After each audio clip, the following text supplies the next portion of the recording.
একটি ছেলে ছোটবেলা থেকেই অনেক স্বপ্ন দেখে। সে চায় পরিবারের মুখে হাসি ফোটাতে, বাবা মায়ের কষ্ট দূর করতে এবং নিজের পরিচয়ে সবার কাছে সম্মান পেতে। কিন্তু জীবনের পথ কখনোই সহজ হয় না। পড়াশোনা, কাজ, দায়িত্ব আর সংসারের চাপ সব কিছু একসঙ্গে সামলাতে গিয়ে অনেক সময় সে নিজের ইচ্ছাগুলো ত্যাগ করে।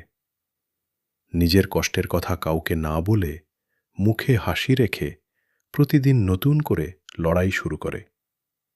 অনেকেই তার পরিশ্রম দেখে না, দেখে শুধু ফলাফল। কিন্তু প্রতিটি সফলতার পেছনে থাকে অসংখ্য নির্ঘুম রাত, ব্যর্থতা আর অগণিত চেষ্টা।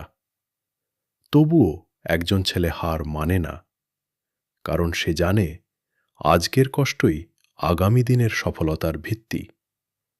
তাই সে আবার উঠে দাঁড়ায়, নতুন স্বপ্ন নিয়ে সামনে এগিয়ে যায়। জীবন তাকে শিখিয়ে দেয়, যে ছেলে পরিশ্রম করতে জানে, ধৈর্য ধরে এগিয়ে যায়, একদিন সফলতা তার দরজায় কড়া নাড়বেই।